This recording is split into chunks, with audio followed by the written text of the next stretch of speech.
పరిశుద్ధుడిగా కనపడ్డాడు. దేవుడు పరిశుద్ధుడైతే మరి నేనేంటి అని తనలో చూసుకున్నాడు, తన జనుల్లో చూసుకున్నాడు. ఇద్దరు కూడా అపరాధులుగా కనపడ్డారు. రెండవది, తన అపరాధము, తన వారి అపరాధమును బయటపెట్టినప్పుడు దూత నిప్పు తీసుకొచ్చి యెషయా పెదవులకు తగిలించి, ఇదిగో నీ పాపమునకు ప్రాయశ్చిత్తం అయింది అని చెప్పాడు. దీంతో 3 విషయాలు జరిగినాయి అక్కడ. ఈ 3 జరిగినాక ఇప్పుడు యెషయా మలినంగా ఉన్నాడా, ఫ్రెష్ అయ్యాడా? మీకు దండం పెడతాను, అందరూ కలిసి కొంచెం పెద్దగా చెప్పండి. ఫ్రెష్ అయ్యాడా లేకపోతే ఇంకా మలినంగానే ఉన్నాడా?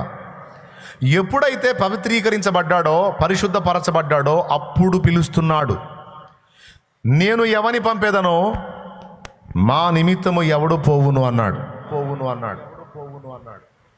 నేను ఎవని పంపేదనో మా నిమిత్తము ఎవడు పోవును. దేవ దర్శనం, పాపమును గూర్చిన స్పృహ, ఒప్పుకోలు, క్షమాపణ, ఇవన్నీ అయిన తర్వాత ఇక దేవుడు యెషయా విషయంలో తన చిత్తం ఏంటో బయలుపరుస్తున్నాడు. ఇది పద్ధతి, ఇది క్రమం.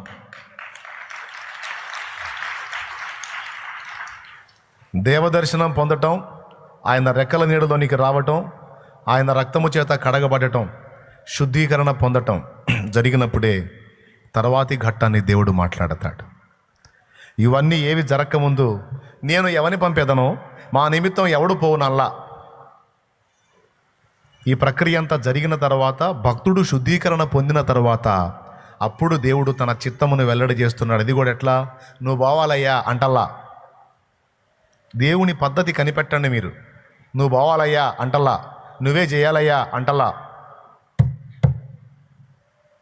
అసలు ఎవనిలో తన ఆత్మ ఉన్నదో, ఎవనిలో ఆ స్పృహ ఉన్నదో, ఎవనిలో ఆ భారం ఉన్నదో, బాధ్యత ఉన్నదో టెస్ట్ చేసుకుంటాడు దేవుడు. దానికి ప్రశ్న వాడాడు. నేను ఎవని పంపేదనో మా నిమిత్తము ఎవడు పోవును. ఈరోజు ఇంతమంది సమూహం ఉన్నారు ఇక్కడ. స్త్రీలు, పురుషులు, యవనులు, వృద్ధులు, నడి వయస్కు వారు అందరూ ఉన్నారు ఇక్కడ, పిల్లలతో సహా. అందరి ముందు ఇదే ప్రశ్న దేవుడు వేస్తున్నాడు. నేను ఎవని పంపేదనో మా నిమిత్తము ఎవడు పోవును. ఇప్పుడు దేవుని ఆత్మ కలిగిన బిడ్డలు, బాధ్యత నెరిగిన బిడ్డలు, దేవుడు నెరవేర్చమన్న భారం ఏంటో, సాధించమన్న బాధ్యత ఏంటో ఎరిగిన బిడ్డలు ఇదిగో యెషయాలాగా స్పందిస్తారు. ప్రభువా, ఇదిగో నేనున్నాను, నన్ను పంపయ్యా అన్నాడు. మా ఇంటి పక్కన వెంకట్రావు ఉన్నాడు. ప్రభు భలే పనికి వస్తాడు నీ పనికి. నా వల్ల కాదులే, కానీ అతడైతే బాగా మంచిగా చదువుకున్నాడు, బాగా బాగా బాగా పనికి వస్తాడయ్యా నీకు. ప్రభా, మా అబ్బాయి బాగా పనికి వస్తాడు ఆయన, మా అమ్మాయి బాగా పనికి వచ్చింది ప్రభా అను. లేకపోతే మా అక్కాయి బాగా పనికి వచ్చింది, లేదా మా అన్నయ్య బాగా పనికి వస్తాడు, లేదా మా చెల్లి బాగా పనికి వచ్చింది, మా తల్లి బాగా పనికి వచ్చింది. మా ఫ్రెండ్ ఉన్నాడు బాగా, ఎప్పుడు దేవుడు నీ విషయంలో ఎక్కువ ఉంటాడు ప్రభా, పనికి వస్తాడు తండ్రి. అంటే పక్కన వాళ్ళ గురించి మాట్లాడాడా. నేను ఎవరిని పంపేదనో మా నిమిత్తం ఎవడు పోవును. ఇక్కడ పని చేయాలా యెషయా. ఏం చేయాలంటే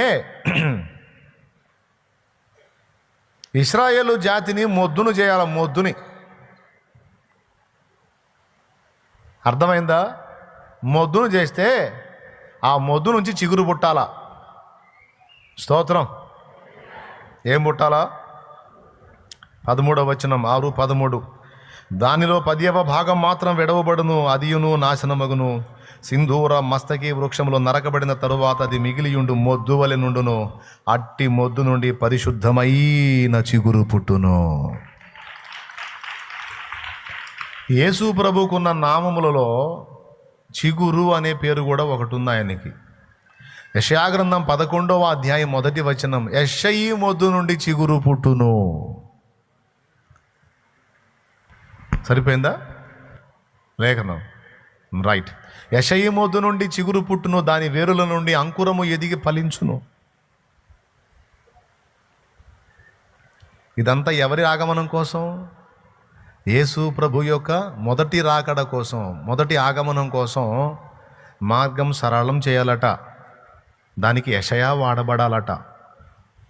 ఇంతకీ ఆ వాడబట్టం ఏంటి? చూచుచున్న వారి కళ్ళు గుడ్డివి కావాలి, వారి హృదయాలు క్రొవ్వాలి. అదేంటండి? క్రొవ్విన హృదయాలను విర్రగొట్టి నలగొట్టి దీన హృదయాలు చేయటానికి, గుడ్డి వాళ్ళ కళ్ళు తెరవటానికి కదా. ఇక్కడేంది రివర్స్గా పిలుస్తున్నాడేంది? నాటి యెషయా పిలుపు అప్పటికే త్రోవ తప్పి చెడిన స్థితిలో ఉన్న ఇశ్రాయేలు జనాంగాన్ని అందులో పరిపూర్ణం చేయటానికి పంపబడ్డాడు, పిలువబడ్డాడు. దేవుడు అనవసరంగా ఒకరిని అట్లా తయారు చేయడు. నేను ఫరో హృదయమును కఠినపరచెదనో, వాడు మిమ్మును పోనీయడో, అయితే నా మహాబలం ఏందో వాళ్ళకు చూపిస్తాను అంటాడు. ఏమయ్యా, మోషేని నువ్వే వెళ్ళి ఆ ప్రజల్ని పంపమని అడగమని చెబుతావు. అప్పుడు నేను పోయి అడిగినప్పుడు వాని మనసుని కాస్త కదిలించి వానికి దయ పుట్టించి పంపేటట్టు చేయాలి. నన్నేమో పోయి అడగమంటంటివి, నేను తీరబోయి అడిగేటప్పుడేమో నేను వాని హృదయం కఠినపరుస్తాను అంటంటివి. ఏమన్నా బాగుందా? ఇది ఎలాంటిదో తెలుసా? నువ్వు పోయి అన్నం అడుగు, ఏంటి ఆమె అన్నం పెట్టకుండా నేను ఆ హృదయాన్ని కఠినపరుస్తానంటే ఎందుకే నేను పోయి అడగటం? కాదు వెళ్ళాలి, అడగాలి, అంతే. వెళ్ళాలి, అడగాలి. నువ్వు వెళ్ళి అడుగు, నేను కఠినపరుస్తా. అక్షరార్థంగా చదివేవాడికి చూసి ఆవేశం వచ్చింది. నువ్వే కఠినపరుస్తావు, నువ్వే శిక్షిస్తావా? అసలు ఇదేం న్యాయమయ్యా? నువ్వే కఠినపరుస్తావు, నువ్వే శిక్షిస్తావా? నీ మహాబలం చూపుకోవటానికి పాపం వాడిని హృదయాన్ని కఠినపరుస్తావా? అంటే నువ్వు వాడి హృదయాన్ని కఠినపరుస్తున్నావు అంటే పాపం వాడు మంచోడనే కదా. ఎవరు ఎవరు? ఫరో అని కాదు అక్కడ. ఈయన స్పెషల్గా కొత్తగా మంచోడిని కఠినపరచడం కాదు, వాడు ముందే చెడిపోయినోడు. దేవుడు అంటుంది ఏంటంటే వాడు ఆల్రెడీ చెడిపోయినోడు, నేను సంపూర్ణం చేస్తాను నువ్వు అంటున్నాడు. అది విషయం. స్తోత్రం చెప్పండి. హల్లెలూయా. గతంలో ఒకసారి చెప్పాను, పాపిని పాపంలో సంపూర్ణం చేస్తాడు, పరిశుద్ధుడిని పరిశుద్ధతలో సంపూర్ణం చేస్తాడు.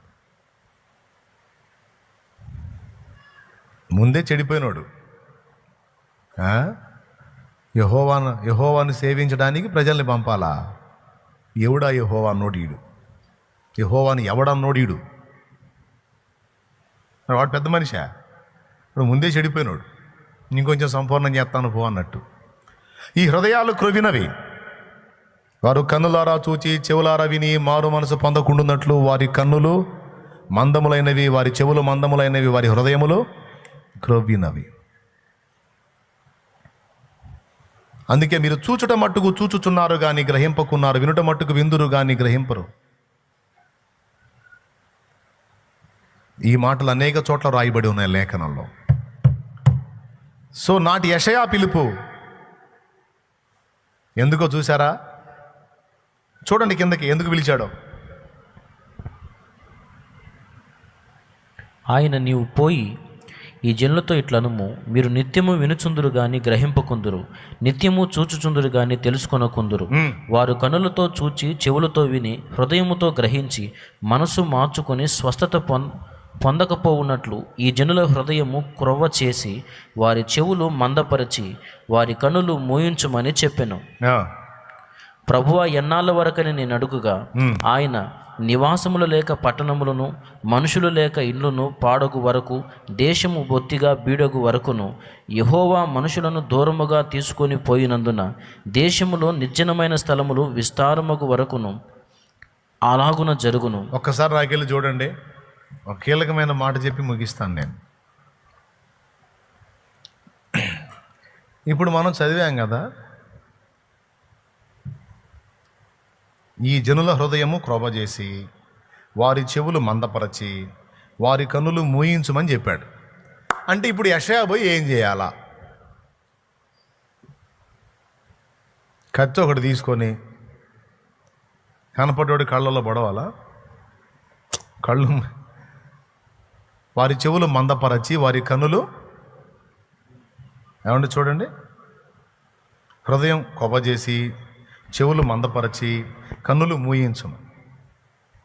దాని అర్థం ఏంటో తెలుసా?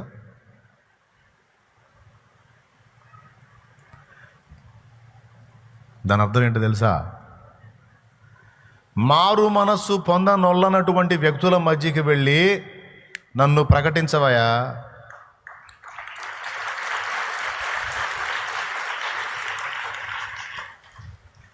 వాళ్ళ హృదయం ఎప్పుడు కృప చేసినట్టు అయింది, వాళ్ళ కళ్ళు ఎప్పుడు మూయించబడినట్టు అయింది, వారి చెవులు ఎప్పుడు మందపరిచినట్టు అయిద్దో తెలుసా? దేవుని సంగతులు వెళ్ళి వాళ్ళకు చెప్పి చెప్పి చెప్పి చెప్పి చెప్పి ఎంత చెప్పినా వాళ్ళు మారు మనసు పొందనప్పుడు, ఇదిగో మీ హృదయము క్రొవ్వినది అంటాడు దేవుడు. దేవుని గురించి యెషయా చెప్పాలా, అంతేకాదు ప్రవక్త కొన్ని సూచనలు వాళ్ళకి చూపించాలా, అయినా సరే వాళ్ళు ఆయన మాటలు లక్ష్య పెట్టరు. అప్పుడు వారి చెవులు మందములు అంటాడు. ప్రవక్త దేవుడు చెప్పినట్లు కొన్ని సూచనలు దిగంబరిగా కూడా తిరగమంటాడు, పరుణమంటాడు. ప్రవక్తలకి భలే భలే పనులు చెప్పాడు. ప్రవక్తలకి పశుమలముతో రొట్టెను కాల్చుకొని తినమంటాడు. హోషేయ, నువ్వు వెళ్ళి వ్యభిచారి అయిన స్త్రీని పెళ్లి చేసుకో అంటాడు. ఎందుకు ఇవన్నీ వారి ఎదుట మీరు చూపాలి, కన్నులారా వాళ్ళు చూడాలి. ఎందుకు తెలుసా? మీరు చేసే చర్యలలో వాళ్ళ చర్యలు వాళ్ళకి ప్రతిబింబించాలి, వాళ్ళకి అర్థం కావాలి. నేను చెప్పిన మాట మీకేమైనా అర్థమైందా? ఒక హేయమైన వస్తువుతో మీరు వండుకుంటున్నప్పుడు ఎందుకు ఇలా చేస్తున్నాడు ప్రవక్త అనే ఆలోచన వాళ్ళకి పుట్టాలి. వాళ్ళు అడగాలి లెక్క ప్రకారం, కానీ వాళ్ళు అడగరు. అడగాలి, ప్రవక్త ఎందుకు ఇలా చేస్తున్నావు అంటే, ఇది హేయమైన ఆహారం, మీరు తినగలరా? చిచి, మలముతో వండిన ఆహారం మేము ఎలా తింటాం? పశు మలంతో వండిన ఆహారం. మీరు ఆయన ఎదుట ఇలా ఉన్నారు, మీ చర్యలు ఆయన ఎదుట ఇలా ఉన్నాయి. ఎలా స్వీకరిస్తాడు మిమ్మల్ని? దౌర్భాగ్యులారా, ఎప్పుడు మారు మనసు పొందుతారు?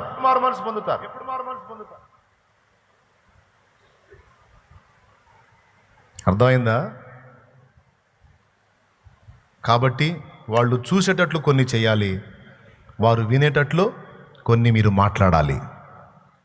ఎంతమందికి అర్థమైంది? మీరు మాట్లాడినా వాళ్ళు మారరు, మీరు చూపించినా వాళ్ళు మారరు. మీరు మొత్తుకున్న ఆ కఠిన పాషాణ హృదయాలు కరగవు. అప్పుడు ఈ లేఖనం సరిగ్గా సరిపోతుంది. ఏ లేఖనం? మీరు చూచుట మట్టుకు చూతురు కానీ తెలిసి కొనరు, వినుట మట్టుకు విందురు కానీ గ్రహించుకొనరు. మీరు చెవులారా విని కన్నులారా చూచి హృదయములో మారు మనసు పొందకుండానట్లు మీ హృదయం క్రొవ్విందన్న మాట. భక్తులు ఇవన్నీ చేసిన తర్వాత వాళ్ళు మారు మనసు పొందనప్పుడు పర్ఫెక్ట్గా సెట్ అయింది వాళ్ళకి. ఇప్పుడన్నా అర్థమైందా? మళ్ళీ ఒకసారి మొదలు పెట్టేదా? ఎంతమందికి అర్థమైంది? దేవునికి స్తోత్రం కలుగునుగాక. లేకపోతే ఇంకెట్ట చేయాలా మరి? వాళ్ళ హృదయాలు క్రొవ్వేటట్టు చేయి, వాళ్ళ కళ్ళు మూయించేటట్టు చేయంటే ఎట్లా తెలిసింది? ఎట్లా సాధ్యం? కాబట్టి ఇప్పుడు దేవుని కూర్చున్న ప్రకటన వారి మధ్య ప్రకటించాలి. యెషయాను ఎందుకు పిలిచాడో తెలుసా?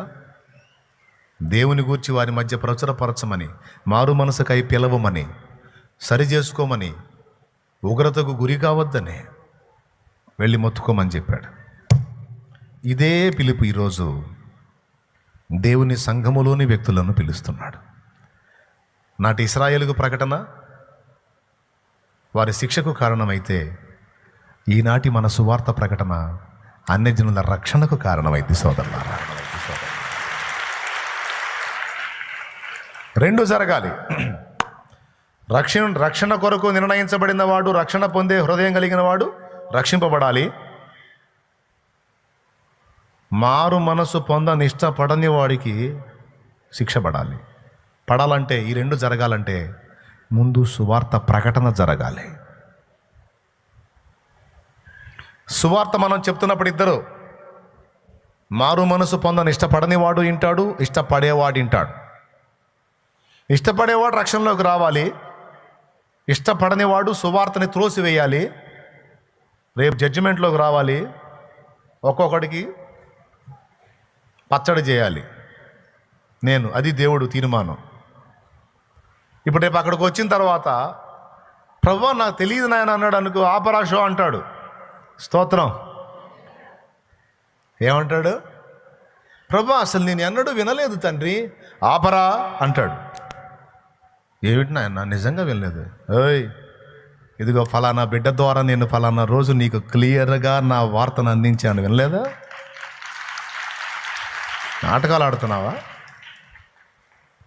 ఎప్పుడు ప్రభా అన్నాడు అనుకో, అప్పుడు సినిమా చూపిస్తాడు అక్కడ.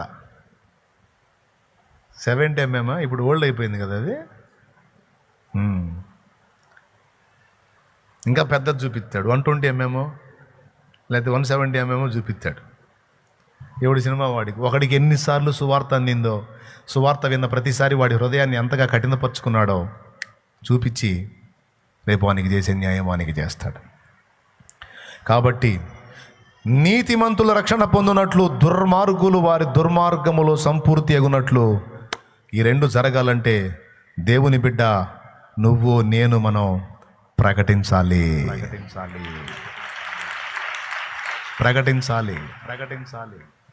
దానికి పిలుస్తున్నాడు ఈవేళ దేవుడు.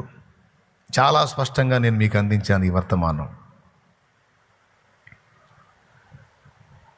నా గటి మీద చెయ్యిని వేసి వెనుకకు చూడక సాగడి వారినే,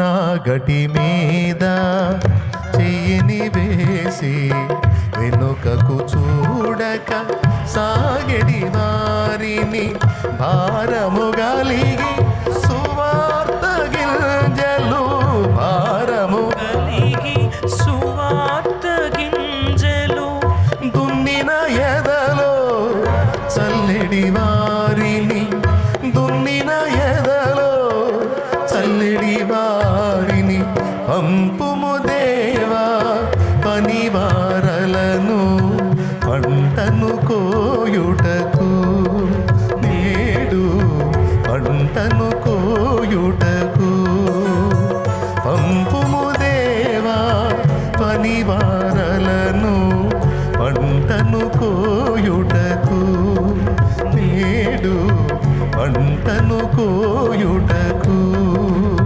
కొంతమందియే శ్రమపడుచుండగా, కొంతమందియే శ్రమపడుచుండగా చింతయలేని క్రైస్తవులందరి పంపుము దేవా పనివారలను పంటను కోయుటకు, నేడు పంటను కోయుటకు.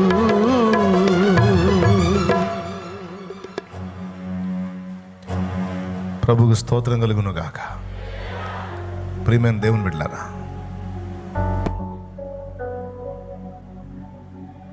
ప్రభువుని తెలుసుకున్న మనం, ఆయన రాజ్యాన్ని, ఆయన నిత్య జీవాన్ని, ఆయన ప్రాణత్యాగాన్ని ఎరిగిన మనం, పొందిన మనం, అనుభవిస్తున్న మనం బాధ్యత లేని బతుకు బతకూడదు. మన బాధ్యత ఏంటో మనం గుర్తించాలి. చాలామంది విశ్వాసులు దేవుని దగ్గరకు వస్తున్నారు, దేవుడు చెప్పిన కొన్ని విషయాలని ఫాలో అవుతున్నారు, కడగబడుతున్నారు, అక్కడే ఆగుతున్నారు. తర్వాత తమకు ఒక కర్తవ్యం ఉందని దేవుని చేత శుద్ధీకరింపబడిన తర్వాత శుద్ధీకరణ పొందిన ప్రతి ఒక్కరికి దేవుడు పిలుపు ఒకటి ఉందని మర్చిపోతున్నారు. తానేంటో తనకు అర్థమయ్యేటట్టు దేవుడు యెషయాకి చేసిన తర్వాత తన దోషమును తాను ఒప్పుకొని పశ్చాత్తాపడ్డప్పుడు అగ్ని చేత యెషయాను శుద్ధీకరింపజేసి ఇది అయిన తర్వాత ఇంకింటికి పోనాయనా అన్నాడా? అందరూ నోరు తెరిచి చెప్పండి. శుద్ధీకరణ జరిగిన తర్వాత ఇంకింటికి పోనాయనా అన్నాడా? బా, ఎంత నీతిమంతుడండి యెషయా. నీ పాపాన్ని గూర్చిన భయం నీకుందా? బాధపడకు, ఇదిగో నిన్ను శుద్ధి చేస్తున్నాను. శుద్ధి చేశాడు. అయిపోయిన తర్వాత ఆయన అంటున్నాడు, నువ్వు వస్తావా అనలా, నీకు శుద్ధీకరణ అయిందిగా, ఇంక నువ్వు వెళ్ళు అన్నట్టు యెషయా వైపు నుంచి పక్కకు మళ్ళుకొని, నేను ఎవరిని పంపేదను, మా నిమిత్తం ఎవరు పోతారు అన్నాడు. నువ్వు రా అనలా, నీ పని అయిపోయింది, నేను బాగు చేశాలేపో. కాకపోతే నా వర్క్ ఉంది, దాన్ని చేయటానికి ఎవరు లేరు, ఎవరైనా వస్తారేమో అని చూస్తున్నాను. నిన్ను శుద్ధి చేశాను లేపో, నువ్వు మేలు పొందావుగా పో. యెషయా ఏమన్నాడు తెలుసా? ఇంకెట్లా పోయేది తండ్రి, ఇంకెట్లా పోయేది? ఎవరు లేరా? నీ పిల్లల కోసం వెళ్ళడానికి, వాళ్ళకి ప్రకటన చేయడానికి ఎవరు లేరా? నేనున్నానయ్యా. నన్ను కడిగా పవిత్రపరిచావు, నన్ను శుద్ధి చేశావు, నాకు బ్రతుకునిచ్చావు కదా, నన్ను నూతన పరిచావు కదా, నన్ను పంపావు. ప్రభువా యెహోవా, ఇదిగో నీ దాసుడు. నువ్వు శుభ్రపరిచిన పాత్ర, నువ్వు కడిగిన పాత్ర, నువ్వు నూతన పరిచిన పాత్ర, ఇదిగో నీ కోసం ఉంది ప్రభు. నేనున్నాను ప్రభువా, నన్ను పంపన్నాడు. తెల్లబారిన పొలమును చూచి తెల్లవారక ముందే లేచి ఉల్లము దేవుని ఆత్మతో నిండగా, ఉల్లము దేవుని ఆత్మతో నిండగా, ఉల్లాసముతో కూర్చెడి వారిని, ఉల్లము దేవుని ఆత్మతో నిండగా, ఉల్లాసముతో కూర్చెడి వారిని పంపుము దేవా. పనివారలను పంటను కోయుటకు, నేడు పంటను కోయుటకు పంపుము దేవా. పనివారలను పంటను కోయుటకు, నేడు పంటను కోయుటకు.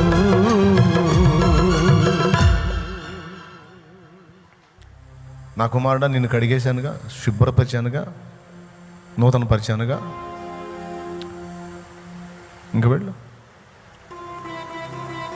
కాకపోతే నా కోసం వెళ్ళేవాళ్ళు లేడు, నా కోసం బతికేవాళ్ళు లేడు, నా పిల్లల దగ్గరికి వెళ్ళి వాళ్ళని కదిలించేవాళ్ళు లేరు, నా బిడ్డల దగ్గరికి వెళ్ళి వాళ్ళని దర్శించి నన్ను గురించి వారికి ప్రచురపరిచేవాళ్ళు లేరు.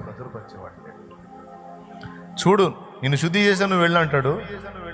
ఇటు తిరిగేమో నా కోసం ఎవరు వెళ్తారు అంటాడు. కొంతమంది వెళ్ళారుగా ప్రభువా, వెళ్ళారు, వెనక్కి తిరిగారు. కొంతమంది వెళ్ళారు, మోసం చేసి మళ్ళీ వెనక్కి తిరిగారు. మరి ఎవరున్నారు? అందరూ తమ సొంత కార్యాల కోసమే నన్ను ఆశ్రయిస్తారు, కానీ తమ వంటి సహోదరులు నశించిపోతున్నారన్న చింత వారికి ఉండదు. దాని కొరకు నేనేం చేయాలి, నా బాధ్యత ఏంటి అన్న ఆలోచన, భారం వారికి ఉండదు. పర్లేదులే, మీరైనా రక్షించబడ్డారు, నాకంతే చాలు అనుకుంటాడు ఆయన. కానీ మనం ఆ మాటతో వదిలేద్దాం దేవుడిని. అన్నా, నేను పరిచర్య చేస్తున్నాను కదా, ఎంతో కొంత చేస్తున్నాను కదా దేవుని పని. నో, చేస్తున్నాం. దేవుని సన్నిధిలో ఆ పరిచర్యకి ఉన్న వాళ్ళలో కొంతమంది జాయిన్ అయితే నువ్వు మరో పరిచర్యకి ముందుకెళ్ళాలి.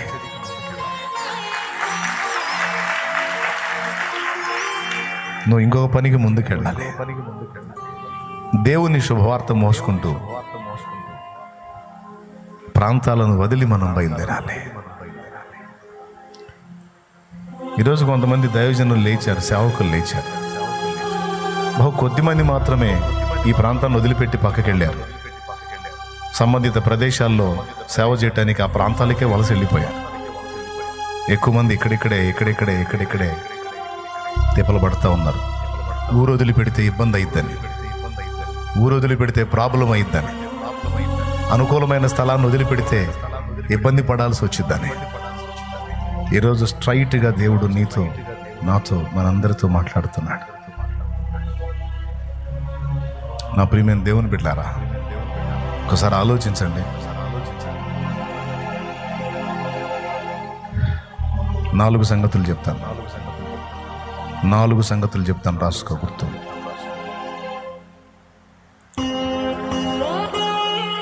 దేవుడు నీతో మాట్లాడినట్టు నీకు అనిపిస్తే, నిజంగా ఆత్మల కొరకైన భారం నీకుంటే, ఆత్మల కొరకు భారం ఇచ్చిన దేవుడు ఆ ఆత్మల్ని ఎలా సాధించాలో, వాళ్ళని ప్రభు కొరకు ఎలా కట్టాలో ఆ శక్తిని, ఆ వ్యూహాన్ని, ఆ జ్ఞానాన్ని, ఆ బలాన్ని ఆయనే నీకు ఇస్తాడు, నీకు నేర్పుకుంటాడు. కానీ నీ అంతరంగంలో ఆత్మల కొరకైన భారం ఉందా లేదా? ఒకవేళ ఉంటే నువ్వు నశించిపోతున్న ఆత్మలకు క్రీస్తును ప్రచురం చేసి దేవుని పరిచర్య చేయటానికి, ఆయా ప్రాంతాల్లో ప్రభు కొరకు బలిపీఠాలు కట్టడానికి, సంఘాలు కట్టడానికి నడుం కట్టాలి. ఇది మొదటిది. ఒకవేళ నీకు ఆ విషయంలో దేవుని ఏర్పాటు లేదనుకో, రెండో విషయంలో ఏర్పాటులోకి రావాలి. అదేంటో తెలుసా? దేవుని సన్నిధిలో ఆల్రెడీ పరిచర్య జరుగుతుంది. ఇప్పటికే ఒక పరిచర్యలో ఉన్నవాడు ఆ పరిచర్యను వదిలిపెట్టి నాతో కొన్ని సంవత్సరాలు ప్రయాణం చేశాడు, కొన్ని విలువలు నేర్చుకున్నాడు. పరిచారకురాలు మనుషులతో ఎలా మెలగాలో, ఏం బోధించాలో, ఎలా వ్యవహరించాలో, ఎలా ప్రవర్తించాలో, దేవునితో ఎలా ప్రవర్తించాలో, మనుషులతో ఎలా ప్రవర్తించాలో, ఫ్యామిలీతో ఎలా ప్రవర్తించాలో, మోసం చేసే శత్రువైన సాతానుతో కూడా ఎలా ప్రవర్తించాలో, ఈ 4 ఇప్పటికే సంవత్సరాలుగా నన్ను వెంబడిస్తున్న నా ఆత్మీయ బిడ్డల్లో పరిచారకులుగా ఉన్న వారందరికీ కూడా దాదాపు చాలామందికి గ్రహింపు ఉంది. తమ్ముడు, నువ్వు ఫలానా ఊరికి వెళ్ళాయా, అక్కడ ఒక సంఘం కట్టబడాలి, నేను బాప్తీసం ఇచ్చిన బిడ్డలు కొంతమంది అక్కడ ఉన్నారు, నువ్వు వెళ్ళి అక్కడ దేవుని పని చేయి అని నేను చెప్పడానికి నేను సిద్ధం, వెళ్ళటానికి సహోదరుడు కూడా సిద్ధం, సహోదరి సిద్ధం. కానీ వాళ్ళు ఇక్కడ పరిచర్యను వదిలిపెట్టి అక్కడికి వెళితే ఇక్కడ ఈ పరిచర్యలో వారి ప్లేస్ ఖాళీ అవుతుంది, ఇక్కడ పని కుంటుపడుతుంది. ఏ ఒక్క పరిచారకుడు ఆగినా ఆ పని అక్కడ ఆగిపోతుంది. ఏ ఒక్క పరిచారకురాలు ఆగినా 1000 మందికి ఆన్సర్ చేయలేను. ఎవరి పని వాళ్ళు జాగ్రత్తగా చేస్తేనే ఇదంతా జరిగిద్ది. అవునా? మరి ఒక పరిచారకుడు నేను చెప్పినట్లుగా భార్యాబిడ్డల్ని తీసుకొని నేను చూపించిన ప్రాంతానికి దేవుడు చూపించినట్లుగా వలస వెళ్ళి అక్కడుండి దేవుని పనికి ముందుకెళ్ళాలంటే ఇక్కడ తన స్థానం ఖాళీ అయిపోతుంది కదా. ఖాళీ అయిపోయినప్పుడు అతడు భుజం మోపి మోస్తున్న భారం వదిలి అతడు అక్కడికి వెళ్తున్నప్పుడు మరొకడు వచ్చి ఆ భారాన్ని ఎత్తుకోవాలి. అన్నా, నేనున్నాను, అక్క నేనున్నాను, మీరు ధైర్యంగా వెళ్ళండి. దేవుడు మిమ్మల్ని మరో మెట్టు ఎక్కించాడు. విశ్వాసం నుండి పరిచారకుని స్థితికి, పరిచారకుని నుండి ఇప్పుడు సేవకుని స్థితికి మరో మెట్టు ఎక్కించాడు మిమ్మల్ని. సంతోషంగా వెళ్ళండి అక్క, అన్నా, అక్క వెళ్ళండి. నీ బాధ్యత నేను వహిస్తా. నాకు దీనికోసం ఇవ్వబడింది కృప, దీన్ని నేను చేస్తా అంటే అప్పుడు 2 పనులు జరుగుతాయి. పరిచారక స్థితిలోకి ఒక సహోదరుడు ఎంటర్ అయితే అక్కడ వర్క్ చేసేటువంటి వాడు సంతోషంగా వెళ్ళి దేవుని పని చేయగలడు. కానీ దానికి రారు కొందరు. మరి ఉన్నోళ్ళని, ఆల్రెడీ నా దగ్గర అనుభవాలు పొందిన వాళ్ళని, అవగాహన పొందిన వాళ్ళని, టాలెంట్గా తలాంతు కలిగి ఉన్న వాళ్ళని, టాలెంటెడ్గా ఉన్న వాళ్ళని నేను దేవుని కోసం పంపించాలంటే ఆ ప్లేసులు ఇక్కడ ఖాళీ అయిపోతాయి. ఖాళీ అయినప్పుడు ఆ ప్లేసుల్లోకి ఎవరు ఎంటర్ అవుతారు? సో నంబర్ 1, నీ మీద దేవుని పిలుపుండి నువ్వు కదులు అని దేవుడు నీతో మాట్లాడుతుంటే నువ్వు కదలడానికి సిద్ధం అవ్వాలి. ఇది మొదటిది. రెండవది, కదిలిన వాడి ప్లేస్లోకి ఇంకొకటి వచ్చి ఆ భారాన్ని భుజానికి ఎత్తుకోవాలి. అంటే పరిచర్య చేయడానికి పరిచారకుడిగా, పరిచారకురాలిగా నువ్వు రూపాంతరం చెందాలి. దేవుని పనిలోకి ఇన్వాల్వ్ అవ్వాలి. నువ్వు పైన ఉండటానికి వీల్లేదు. పైన ఉంటే ఎలా ఉంటుందో తెలుసా? పెదవుల శుద్ధీకరణ పొందిన యెషయా ఇంటికి పోయినట్టు ఉంటుంది. శుద్ధీకరణ చేసి యెషయాతో ఏమన్నాడు తెలుసా? నువ్వు వెళ్ళిపోవచ్చు, నువ్వు శుద్ధివంతుడు, శుద్ధి చేయబడ్డావు, నువ్వు ప్రాయశ్చిత్తం అయింది. కాకపోతే నేను ఎవరిని పంపుతాను? నా కోసం ఎవరు పోతారు? వెంటనే నీ స్పందన దేవుడు చూస్తాడు. దేవా, ఇదిగో నేనున్నాను. నువ్వు అలా స్పందించలేదనుకో, బాగుపరచబడి యెషయా ఇంటికి పోయినట్టు ఉంటుంది. ఒకసారి స్తోత్రం చెబుతారు ప్రభుకి. ఏమైనా అర్థమవుతుందని నేను చెప్పేది? ఎంతమందికి అర్థమవుతుంది? 2. మూడవది, వెళ్ళి ప్రకటించాలేను, పరిచర్య చేసే ఓపిక నాకు లేదు అంటావా? కనీసం ప్రార్థించగలవు కదా? ప్రార్థించే ఒక చిన్న గుంపును నువ్వు తయారు చేయగలవు. నువ్వు వెళ్ళలేకపోతున్నావు, పరిచర్య చేయలేకపోతున్నావు. వెళ్ళేవారి కోసం, పరిచర్య చేసేవారి కోసం ఒక విజ్ఞాపనకర్తగా నువ్వు ఉండొచ్చు. నీవేం చేయగలవు అంటాడు ఆయన. నేను ఎవరిని పంపుదాను? మా కోసం ఎవరు వెళ్తారు? ఆయన కోసమా? ఆయన కోసమే, ఆయన పిల్లల కోసం.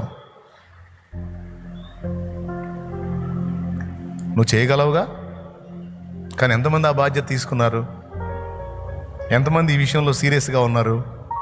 దేవుడు పట్టించుకోడా? దేవుడు గమనించడా? దేవుడు చూడ్డా? నేను వెళ్ళి ప్రకటించలేనన్నావు.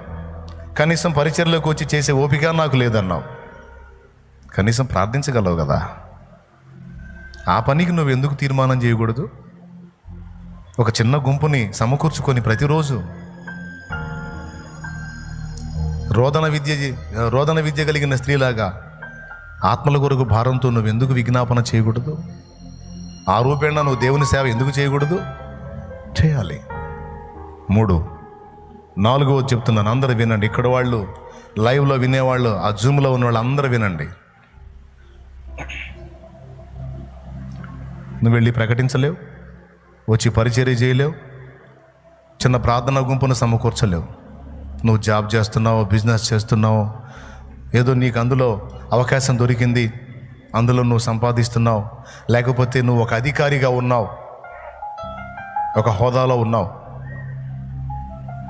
నీకు ఒక ఛాన్స్ ఉంది, వెళ్ళగలిగితే నువ్వు వెళ్ళు. ఒకవేళ నువ్వు వెళ్ళలేకపోతే ఆల్రెడీ వెళ్ళి లైన్లో ఉన్న వాళ్ళకి నువ్వు సహాయం చేయొచ్చు, నువ్వు సపోర్ట్ చేయొచ్చు. ఒక క్రొత్త ప్రాంతానికి అన్యజనుల రక్షణార్థమై ఒక దైవజనుడి కుటుంబాన్ని నేను పంపించాలి అంటే ఆ కుటుంబానికి కనీసం నెలకింతని, ఎందుకంటే వారు ఆత్మలను రక్షించి ఒక సంఘాన్ని నిర్మించి ఓ పరిచర్య రూపుదిద్దుకున్న దాకా మన ఈ మెయిన్ సంఘమే ఆ బరువు భరించాల్సి ఉంటుంది. లేకపోతే ధైర్యంగా ఎవరిని పంపగలను?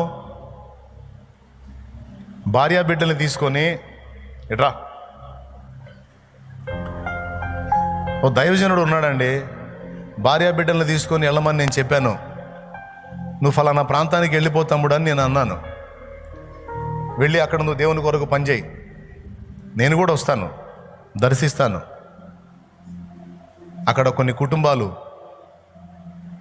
రక్షణ పొందుకొని ఉన్నారు, వాళ్ళకి ఏ విధమైన ఆదరణ లేకున్నారు, సహవాసం లేకున్నారు. మనం నిర్లక్ష్యం చేసామంటే అక్కడ రక్షింపబడ్డ ఆత్మలు పాడైపోతాయి. కొన్ని సంఘాలు ఎలా ఉన్నాయో తెలుసా? నువ్వు అక్కడికి పోయి బాప్తీసం ముందు వచ్చావు కనుక నేను నీకు బల్ల ఇవ్వను అనే సంఘాలు ఉన్నాయి. నేను నీకు ప్రభు బల్ల ఇవ్వను, నువ్వు ఇక్కడ పొందాల, నువ్వు ఏడో పొందొచ్చావు కాబట్టి నేను ఇవ్వను అనే సంఘాలు ఉన్నాయి. అలా అడిగిన వాళ్ళు ఉన్నారు. మాకు ప్రభు బల్ల ఇవ్వట్లేదన్నా, పరిచర్య లేదన్నా, ఇక్కడ ఎటు పోవాలో అర్థం కావట్లేదన్నా అని ఏడ్చిన వాళ్ళు ఉన్నారు. వాళ్ళని ఆధారం చేసుకుని అన్యజనుల మధ్యలో విస్తారమైన ఆత్మ రక్షణ కార్యం జరిగే అవకాశం ఉంది. మరి అలాంటి ప్రదేశానికి నేను పంపించాలి ఇలాంటి వ్యక్తిని. తను ఏదో ఉపాధి చేసుకుంటున్నాడు, పరిచర్య చేస్తున్నాడు, నాకు సహకారిగా అనుకుందాం. ఇప్పుడు అన్నీ మానిపించి నువ్వు వెళ్ళు నాన్న అక్కడికి, ఒక మిషనరీగా నువ్వు అక్కడికి వెళ్ళు, నేను నిన్ను పంపుతాను ప్రభు కొరకు, నీ భార్య బిడ్డలను తీసుకొని వెళ్ళు, అక్కడే స్థిరపడటానికి ప్రయత్నించు. ఎందుకంటే ఎక్కడో ఇంగ్లాండ్లో ఉన్న విలియం కేరీ ఇండియాకు వచ్చి ఇండియాలోనే తన యాత్ర ముగించినట్టు. అర్థమైందా? డేవిడ్ లివింగ్స్టన్ ఆఫ్రికా ఖండానికి వెళ్ళి అక్కడే తన యాత్ర ముగించినట్లు, ఒక ప్రాంతానికి మిషనరీగా వెళితే ఇంకక్కడే తమ్ముడు ఆ ప్రాంతాన్ని రక్షించుకుంటూ, ఆ చుట్టుపక్కల ప్రాంతాలకు సువార్తను వ్యాపింపజేసుకుంటూ, ఆత్మను రక్షించుకుంటూ ఇక ఆ ప్రాంతానికి అప్పగింపబడ్డట్టుగా పంపబడాలి. అది ఒక దైవజనుడి సమర్పణ, ప్రతిష్ట. తన సొంత ఇల్లు, స్వజనులు, తన స్నేహితులు, శ్రేయోభిలాషులు, రక్త సంబంధులు, తన పరిచయం ఉన్న ఊరు మొత్తం వదిలిపెట్టి తనకు తెలియని కొత్త ప్రాంతానికి వెళ్ళి ఎవరు లేని ఆ చోట దేవుణ్ణే ఆధారం చేసుకొని, మన తల్లి సంఘాన్ని ఆధారం చేసుకొని తను మనుగడ సాగించాలి. వెళ్ళగానే కనీసం ఏదన్నా పని చేసుకుంటా సేవ చేయడానికి వెంటనే పని దొరక్కపోవచ్చు. ఒకవేళ పని మీద మనసు పెడితే అక్కడ సేవ జరగకపోవచ్చు. కాబట్టి వెళ్ళి అక్కడ దేవుని పని చేయడానికి ఆ వ్యక్తికి కనీసం భార్య బిడ్డలు ఆకలి అనడానికి అవకాశం లేకుండా వాళ్ళకి పట్టెడు అన్నం పెట్టుకోవాలి, వస్త్రం ఇవ్వాలి, నిలవ నీడ ఇవ్వాలి. ఇవన్నీ జరగడానికి కనీసం నెలకి కొంత సపోర్ట్ తనకు కావాలి. తిని భోగాన్ని వెలగబెట్టడానికి కాదు. అలా వెలగబెట్టేవాడైతే తన సొంత ఊరు వదిలిపెట్టిపోడు. కానీ వెళ్ళడానికి ఇష్టపడ్డాడు అంటే ఆత్మల భారంతోనే కదులుతాడు. అలా కదిలిన వానికి మనం ఎందుకు సాయం చేయకూడదు? కొంతమందికి విస్తారమైన సంపాదన ఉంది, నెలకి 1000 రూపాయలు సంపాదిస్తారు, కొంతమంది లక్షలు సంపాదిస్తారు. ఒక దైవజనుడి ఫ్యామిలీని మనకున్న దానిలో నెలకి దాన్ని సపోర్ట్ చేసి మనం ఎందుకు ఆదరించకూడదు? ఒకసారి ఊహించండి, మనకు వచ్చిన దానిలో నుండి కొంత సపోర్ట్. ఇదిగో దేవుని సేవకు మన సంఘంలో నుండి వెళ్ళిన వారికి, దైవజనులకు సపోర్టుగా ఇదిగో నా రాబడిలో నుండి కొంత తీశానన్న దేవునికి, దైవజనుల కొరకు. ఇదిగో ఒక దైవజనుణ్ణి నేను స్వీకరిస్తాను.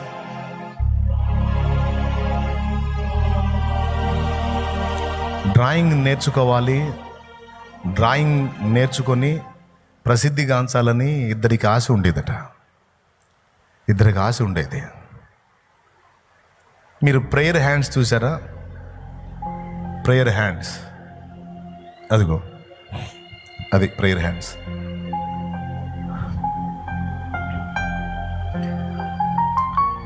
ఆ ఆర్ట్ వెనక ఒక స్టోరీ ఉంది.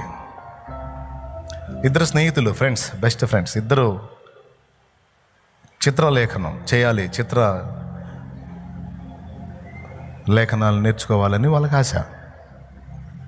కానీ ఇద్దరు పేదలే, ఇద్దరికి ఆర్థిక స్థితి అంతంత మాత్రమే. వాళ్ళు తినేదానికే కష్టం, వాళ్ళకి నేర్చుకోవడానికి, స్టడీ చేయడానికి పైసలు లేవు. ఎంత తిప్పలు పడ్డా సాధ్యపడలా. అప్పుడు వాళ్ళలో ఒకడు మరొకడితో అన్నాడు, మన ఇద్దరికీ డబ్బులు లేవు,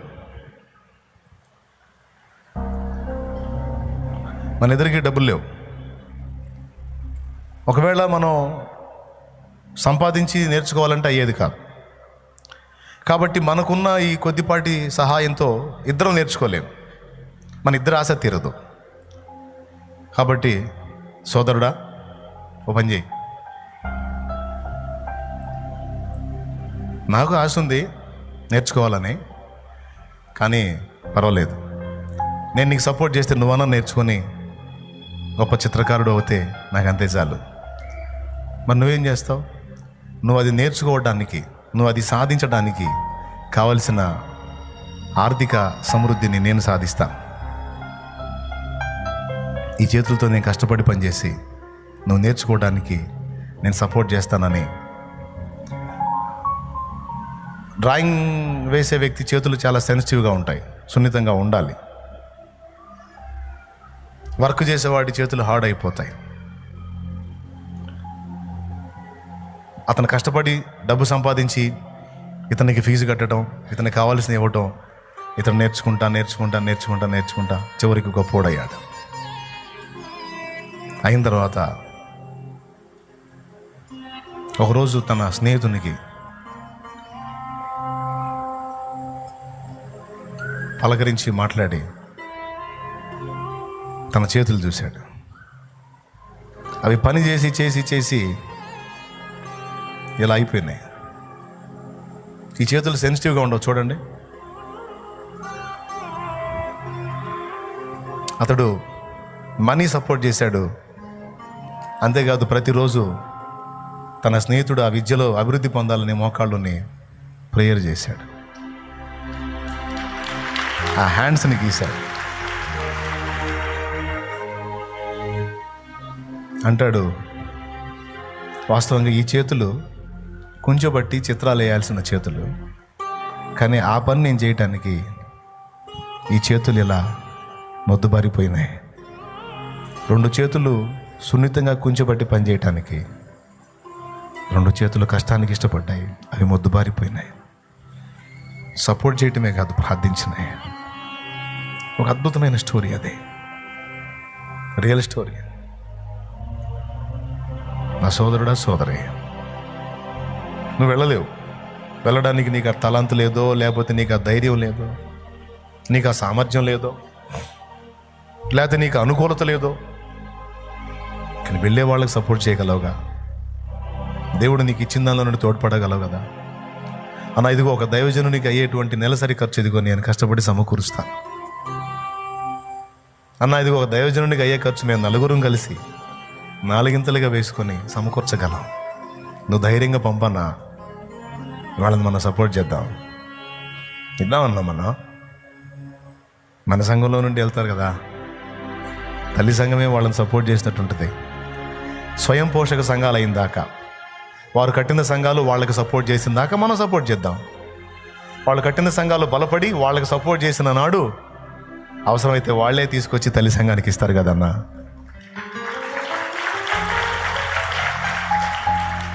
ప్రైజ్ ది లార్డ్. అవసరమైతే వాళ్ళే 10వ భాగమో లేకపోతే 20వ భాగమో తీసుకొచ్చి తల్లి సంఘానికి ఇస్తారు కదన్నా. దాంతో మరి కొంతమందిని సపోర్ట్ చేయొచ్చు. 4వ విషయం, 4 సంగతులు చెప్తానన్నాను.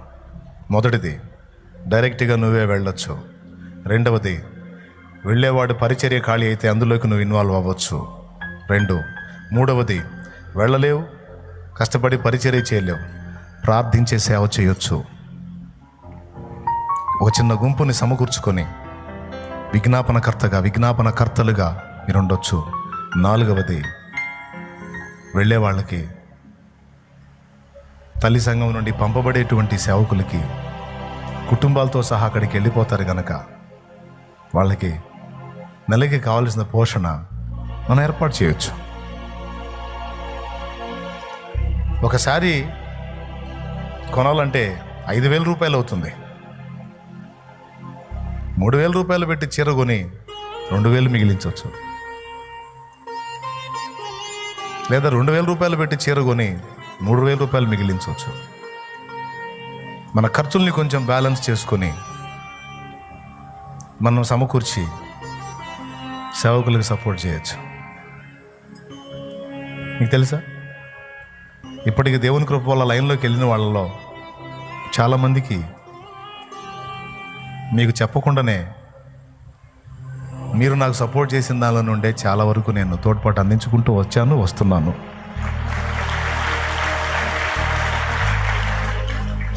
ఏదో ఒక విధంగా వాళ్ళని ఆదుకొని ఆదరించి వాళ్ళని ధైర్యపరిచి నిలబెట్టుకోవటం జరిగింది కనుకనే ఇప్పుడు దాదాపు 135 నుంచి 150 ప్రాంతాలకు పరిచర్య విస్తరించింది.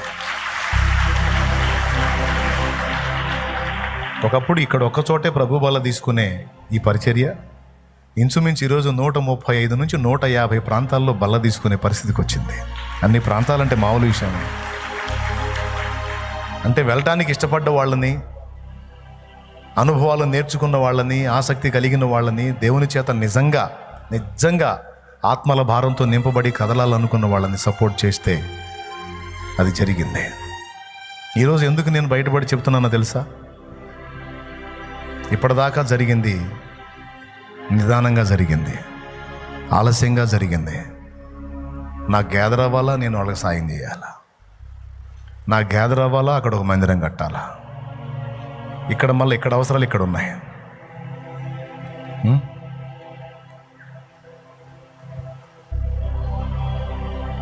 అవును, ఇక్కడ అవసరాలు ఉన్నాయి. తమ్ముడు ఎవరు రాశాడంటే, మన సేవకులకే కాదు బయట నుండి వచ్చే దైవజనులకు కూడా మన నుండి సహాయం అందుతుందన్నా అని చెప్తున్నాడు. ఏ దైవజనుడు వచ్చినా, వారు ఏ సమస్యతో వచ్చినా మనం చేయగలిగినంత సాయం ఎంతో కొంత వారికి చేసే పంపుతున్నాం. దైవజనుల్ని ఒట్టిగా పంపించడానికి ఇష్టం లేదు మనకి. సో మన నుండి పంపబడేటువంటి వారు బయట నుంచి వచ్చేటువంటి దైవజనాంగాన్ని కూడా సపోర్ట్ చేసుకుంటూ, వాళ్ళు ఇక్కడ అవసరాలు చూసుకుంటూ, ఇవన్నీ వైనం చేసుకుంటూ అట్లా సపోర్ట్ చేస్తే అంతవరకు జరిగింది. మరి ప్రభు రాకడ సమీపమైంది. నేను వెళ్ళి చేయాలి అనేది నీకు లేదా? ఓకే, నేను ఆర్థికంగా సమకూర్చి వెళ్ళే వారికి సపోర్ట్ చేయాలనేది నా ఏర్పాటు అన్నా నువ్వు గుర్తించావా? అట్లయితే సమృద్ధిని సాధించినంతగా నువ్వు చదువు, కష్టపడి చదువు, ఉన్నత స్థితికి ఎదుగు. ఒకరికి కాదు నలుగురికి సాయం చేసేంతగా ఆశీర్వదించబడు. యేసయ్య ముందు మోకాళ్ళుని కూడా అడుగు, నేను చదవాలి దేవా, నేను వెళ్ళి ప్రకటించడానికి నాకు ఆ తలాంతు లేదు, కానీ ఈ విషయంలో నాకు సామర్థ్యం ఇచ్చావు కనుక నేను చదువుతాను. ఒకప్పుడు నేను లైఫ్ను ఎంజాయ్ చేయాలని, భోగాలు అనుభవించాలని చదవాలనుకున్నాను. నా వాళ్ళకి నేను అందల మీద కూర్చోబెట్టాలని చదవాలనుకున్నాను. కానీ ఈ రోజు నుంచి నీ సేవకుల కోసం, నీ సేవ కోసం, నీ పరిచర్య కోసం నేను వెళ్ళి అది చేయలేను కనుక ఈ నా చేతులతో నేను కష్టపడతాను దేవా, ఈ నా చేతులతో నేను కష్టపడతాను. రాత్రి పగలు కష్టపడతా, అవసరమైతే నేను గ్యాదర్ చేస్తా. వెళ్ళి దేవుని కొరకు వాడబడే నా సహోదరులకు నేను చేయందిస్తా. వెళ్ళగలిగితే మీరు తప్పక వెళ్ళండి, వెళ్ళలేకపోతే వెళ్ళే వాళ్ళని పంపమన్నావుగా, వెళ్ళే వాళ్ళకి సపోర్ట్ చేస్తా. తండ్రి నన్ను ఆశీర్వదించాలి నువ్వు యేసయ్యా, నాకు ఆధిక్యతని ఇవ్వాలి. నేను చదువుతా తండ్రి. ఒకప్పుడు నాకేంటి ఇది అనుకున్నాను, కానీ ఇక నుంచి అనుకోనట్లా. నేను గెలవాలని చదువుతా, నేను సాధించాలని చదువుతా. సేవకులకు సహాయంగా ఉండేటట్లు నేను చదువుతా. వారి కోసం చదువుతా, నీ కోసం చదువుతా, నీ సేవ కోసం చదువుతా. చదవాలి నువ్వు, చదవాలి. 5వది 4 చెప్తాను అన్నాను, 5వది కూడా చెప్తున్నాను. ఆర్థికంగా సపోర్ట్ చేయటమే కాదు, 5వది ఇంకొకటి చేయొచ్చు. దేశం యొక్క ఉన్నత స్థానాల్లోకి ఎక్కి, దేశం యొక్క ఉన్నత స్థానాల్లోకి ఎక్కి, రాష్ట్రం యొక్క ఉన్నత స్థానాల్లోకి ఎక్కి అక్కడ నిలిచి భూమి మీద ఉన్న దేవుని పిల్లలకి, మన దేశంలో రాష్ట్రంలో ఉన్న దేవుని పిల్లలకి అన్యాయం జరగకుండా, వారికే కాదు ఎవరికి అన్యాయం జరగకుండా నువ్వు లైన్లో ఉన్నంత వరకు క్రైస్తవులనే కాదు, అన్యులనే కాదు, ఎవరైనా ప్రజలకు న్యాయంగా జరగవలసినటువంటి సహాయములన్నిటి విషయంలో నువ్వు నిలబడటానికి చదవాలి. ఎస్తేరు అందరూ ఇళ్ళ దగ్గర ఉన్నారు, పాపం ఎస్తేరు ఇల్లు వదిలిపెట్టింది. అందరికీ ఏ పోరాటం లేదు, ఏ పోటీ లేదు, కానీ ఎస్తేరు మాత్రం అంతఃపురంలో పోటీకి నిలిచింది. రాజు మదిని గెలిచింది. తన ప్రజలందరికీ కూడా తానే దిక్కయింది. ఆ ప్రజల కోసం చచ్చిపోవటానికి కూడా ఇష్టపడింది. అందుకే ఎస్తేరు చరిత్రకెక్కింది. Praise the lord. బిడలారా, మన కోసం మనం బతికింది మట్టి పాలు. మనం చచ్చిన నాడు, మనల్ని మట్టిలో పెట్టిన నాడు, మనం ధరించినవి, తిన్నవి, కట్టినవి మొత్తం పోతాయి. కానీ దేవుని నిమిత్తం, పరిశుద్ధుల అక్కర నిమిత్తం మనం చేసిన పరిచర్య ఉందే ప్రజల కోసం, అది మనం చచ్చినా అది చావదు. దానికి చావు లేదు. ఇక్కడ లేదు, అక్కడ కూడా లేదు. రేపు అక్కడ తీస్తాడు దాన్ని బయటికి దేవుడు. నీ జ్ఞాపకాల్లో నువ్వు మర్చిపోయిన పనిని కూడా, నువ్వు మర్చిపోయిన పరిచర్య కూడా, నువ్వు ఎవరెవరికో చేసి మర్చిపోయావు, వాటిని కూడా ఆయన రాసి పెట్టుకున్నాడు. మొత్తం నీకు తీసి వాటన్నిటిని చూపిస్తాడు. ఇదిగో ఇంతమందికి ఇన్ని రకాలుగా నువ్వు సాయం చేసావు నా కుమారుడా, భళా, నా కుమారి, ఇన్ని రీతిలో చేసావు నన్ను నువ్వని మెచ్చుకుంటాడు. ఇప్పుడు చదవాలి, పని చేయాలి. ఏ చేసినా దేవుని ముందు మోకాళ్ళు ఇలా అడిగి చేయండి. నన్ను ఆశీర్వదించు, నీ కొరకు నన్ను వాడుకో, నేను వెళ్తాను అని కొంతమంది రెడీ కావాలి. తలాంతు పొందినోళ్ళు, సామర్థ్యం పొందినోళ్ళు, వ్యూహం తెలిసిన వాళ్ళు లైన్లోకి రావాలి. ముందుకు దేవుని సేవకు రావాలి. ఇంకా ఆలస్యం చేయకూడదు. టైం అయిపోయింది. ఇంకా నిద్ర మోకాలు వేసుకొని నిద్రపోతే కాదు. కర్తవ్యాన్ని ఎరిగి కార్యోన్ముఖులు కావాలి. పిల్లలు పుట్టవచ్చిరి కానీ కనుడకు శక్తి జాలదన్నట్లుగా చాలా ప్రాంతాలు దేవుడు ద్వారాలు తెరిచాడు, కానీ ఎవరిని పంపాలో అర్థం కావట్లా. నేను అబద్ధం చెప్పట్ల, బలిపీఠం మీద ఉండి దేవుడే సాక్షి. చాలా ప్రాంతాల్లో దేవుని సేవ కొరకు తలుపులు తెరవబడ్డాయి, కానీ ఎవరిని పంపించాలి? సమర్థులు ఎవరో, వెళ్ళిన స్థానంలో నిలిచి గెలిచేవాళ్ళు ఎవరో, సంవత్సరాలుగా నన్ను వెంబడిస్తూ ఉన్నారు. నా ప్రవర్తన, వ్యవహార శైలి, మాట తీరు, భక్తి, ఆత్మీయత మీరు కొంత గ్రహించే ఉన్నారు. ప్రత్యేకంగా మళ్ళీ నేను క్లాసు పెట్టాల్సిన అవసరంలా, ఆయన దానికి సిద్ధమే. నేను సిద్ధపడుతున్నానన్నా, నేను దేవుని సేవ చేయాలి. నాకు ఆ విషయమై మొదటి నుంచి ప్రేరణ ఉంది. ఆత్మల కొరకు భారం ఉంది. అడవిలోకైనా సరే వెళ్ళి అక్కడే బ్రతికి దేవుని కోసం అవసరమైతే అక్కడే చచ్చిపోవటానికి కూడా నేను సిద్ధంగా ఉన్నాను అనగలిగే వాళ్ళు ముందుకు వస్తే, ఇప్పటికే కొన్ని అనుభవాలు నా నుండి నేర్చుకున్న అనుభవాలు ఉన్నాయి, బైబిల్ నుంచి నేర్చుకున్న అనుభవాలు ఉన్నాయి. పర్టికులర్గా ఒక సెమినార్ ఏర్పాటు చేసి మరికొంత అవగాహన కల్పించి ముందుకు నడిపించడానికి నా దేవుడు సిద్ధం, నేను సిద్ధం.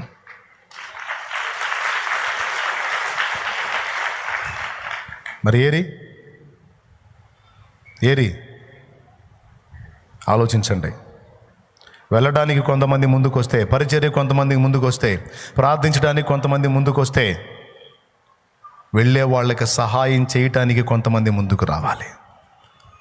అవసరమైతే మన దుబారా ఖర్చుల్ని కంట్రోల్ చేసుకొని సమ్ అమౌంట్ గ్యాదర్ చేసి, ఇదిగో ఒక దైవజనుని కొరకు నేను సిద్ధపరిచాను అన్న, ఒక సేవకుని కుటుంబం, ఎంత అద్భుతమైన విషయం అదే. అక్షరాల అలా కేటాయించబడేనిది వారికే కేటాయిస్తా. అప్పుడు ధైర్యంగా పంపగలుగుతా. 100 మందినైనా సిద్ధపరిచి పంపగలుగుతా 100 ప్రాంతాలకి. ఎందుకంటే 100 మందికి సరిపోయిన సహాయం సంఘం సమకూరుస్తుంది కనుక తప్పకుండా వారికి సపోర్ట్ చేయొచ్చు మనం. కానీ ఆ తీర్మానానికి నేను ఒక్కడిని వస్తే కాదు, సంఘం రావాలి. ఇందులో నుంచే కొంతమంది సేవకు రావాలి, ఇందులో నుంచే కొంతమంది పరిచర్యకు రావాలి, ఇందులో నుంచే కొంతమంది ప్రార్థనా పరువులు కావాలి, ఇందులో నుంచే కొంతమంది ఆర్థిక స్థితిని సమకూర్చేవాళ్ళు కావాలి, వెళ్ళే వాళ్ళకి సపోర్ట్గా నిలిచేవాళ్ళు కావాలి, ఇందులోనే కొంతమంది అధికారులు కావాలి. ఈ 5 సంగతులు మనస్కరించి దేవుడు నిన్ను దేనికి సిద్ధపరుస్తున్నాడో స్పృహ కలిగి నడుంగట్టు. నిర్ణయం నీదే. మీరే తీర్మానంతో ఇక్కడి నుంచి వెళతారో మీ విఘ్నతకే వదిలేస్తున్నా. దేవుడు అడుగుతున్నాడు, నేను ఎవరిని పంపేదను, నా కోసం ఎవరు పోతారని. వెళ్తావా?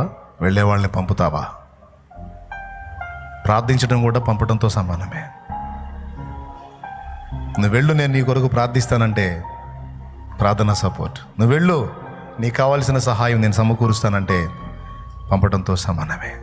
నువ్వు వెళ్ళు, నీ పరిచర్య నేను చేస్తానంటే పంపడంతో సమానమే. ఎంతమందికి అర్థమైంది? స్పష్టంగా అర్థమైతే చేతులు. Thank you. లేచి నిలబడదాం.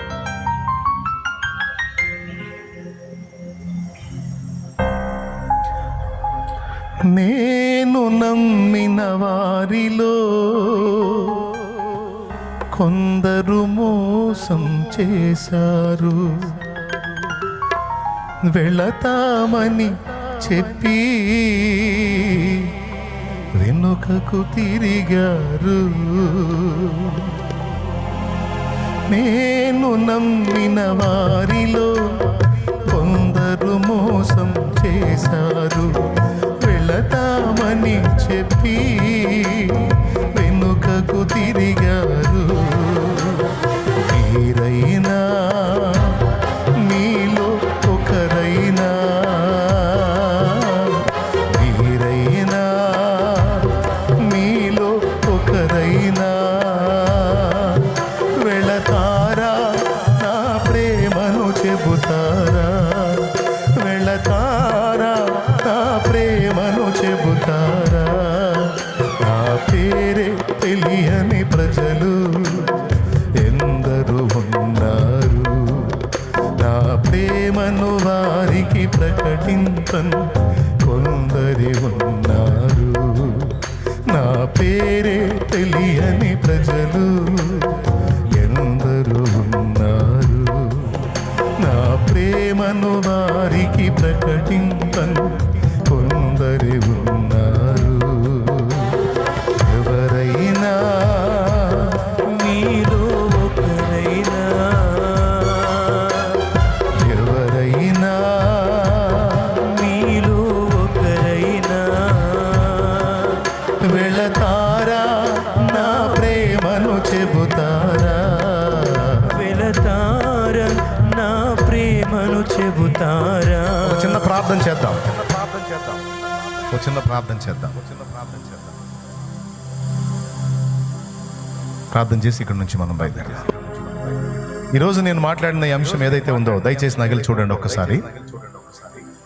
ఇది యూట్యూబ్లో అప్లోడ్ చేయబడింది. కనీసం ఈ పనన్నా చేయండి. బాధ్యతగా తీసుకొని ఈరోజు మాట్లాడిన ఈ అంశాన్ని విశ్వాసులైన అనేక మందికి ఇది అందేటట్టు పంపిణీ చేయండి. అనేక మందికి ఈ ఉపదేశాన్ని షేర్ చేయండి. ఇది అవసరం, అందరికి అందాలి. ఇదే దేవుని హృదయ వేదన ప్రజలకు తెలియాలి, మనకు తెలియాలి. ఆ పనున్న కొనుక్కోండి, అది చేయండి, బాధ్యతగా చేయండి. లైవ్లో జూమ్లో కనపడుతున్న వాళ్ళ కోసం కూడా చెప్తున్నాను. ఈరోజు విన్నారు కదా, తీర్మానం చేయండి.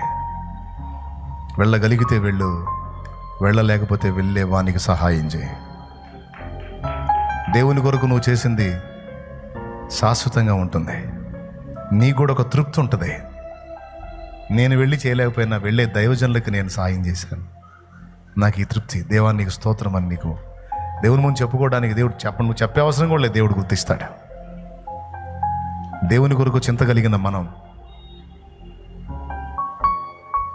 ఎలాంటి హృదయం కలిగి ఉన్నాం దేవుడు తెలుసు. దేవుడు తప్పకుండా న్యాయం చేస్తాడు, గుర్తుపెట్టుకో. నీ దుబారా ఖర్చులు కంట్రోల్ చేయి, వ్యర్థమైన ఖర్చులు ఆపేసేయి. నేను కూడా ఆపుకుంటా, నాతో కూడా దేవుడు మాట్లాడుతున్నాడు. ఆల్రెడీ నేను బ్యాలెన్స్ చేసుకుంటా. నా చేతికి దేవుడిచ్చే ధనంతో విస్తారంగా నేను ఇది కావచ్చండి, కానీ సెకండ్ హ్యాండ్ వెహికల్ కొనుక్కొని తిరుగుతూ ఉంటాను. తప్పనిసరి పరిస్థితి అంటే దేవుని పని కోసం ఇక్కడ పెట్టాల్సి వస్తే పెడతాను. దుబారా ఖర్చు చేయటం నాకు ఇష్టం ఉండదు. కొంతమందికి శాలేమన్న చాలా గట్టిగా ఉంటాడు పైసలు ఖర్చు పెట్టే విషయంలో అనుకుంటారు, పిసినారితనంగా ఉంటుందని. పిసినారితనమా? కాదు. ఎన్ని కష్టాలు పడితే ఆ రూపాయి చేతికి వచ్చిద్దో పరిశుద్ధుల చేతికి నాకు తెలుసు.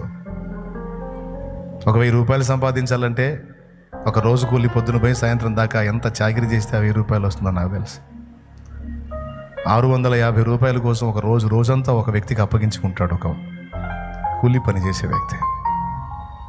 ఎర్రని ఎండలో మలమల మాడుతూ చాకిరీ చేస్తాడు. నాకు తెలుసు. ఒక వ్యాపారస్తుడు తీసుకొచ్చి దశంభాగం వేస్తే ఆ వ్యాపారం, ఆ బండి మీద సరుకు అమ్మటానికి నిలువుగాళ్ళ మీద నిలబడి అరిసి అరిసి అరిసి అరిసి అరిసి అరిసి అరిసి అరిసి ఎంత కష్టమో తెలుసు. అందుకే దుబారా చేయలే. ఆర్భాటంగా హడావుడి చేయొచ్చు, లేదా ఉన్నంతలో సింపుల్గా కూడా చేయొచ్చు అని ఇప్పటివరకు చేసిన పనులన్నీ కూడా ఐడియా వేసుకొని సింపుల్గానే అన్నీ చేసుకుంటా వచ్చాను నేను. లేకపోతే బయట అంత పని జరగదు. కాబట్టి నేను కూడా కంట్రోల్ చేసుకుంటా, ఇంకా కంట్రోల్ చేసుకుంటా, ఖర్చులు ఇంకా కంట్రోల్ చేసుకుంటా. ఈ కట్టే వస్త్రం ఎవరో తీసుకొచ్చి ఇచ్చేయి, ఇంకా తగ్గించుకుంటా, అవసరమైతే ఇంకా సెకండ్ క్వాలిటీ వేసుకుంటా, పర్వాలేదు. ఒకవేళ నేను ఇంట్లో ఇంకా ఏమన్నా అనుభవిస్తూ ఉంటే ఆనందకరమైన అవి కూడా మానుకుంటా, తీసేసుకుంటా అవసరం అయితే. కానీ సేవకి వెళ్ళాలనుకున్న వాళ్ళు, పంపబడేవాళ్ళు గుర్తించాలి, సపోర్ట్ చేయడానికి కూడా మనం సిద్ధపడాలి. వెళ్ళేవాళ్ళు, దేవుని పనికి వెళ్ళేవాళ్ళు, ఆల్రెడీ చేస్తున్న వాళ్ళు కూడా ఎలాంటి త్యాగంతో అన్న సంఘం మనకు సపోర్ట్గా నిలిచారో కూడా గ్రహించాలి. లేకపోతే మనకి ఎవరన్నా ఉన్నారా సపోర్ట్ చేసేవాళ్ళు?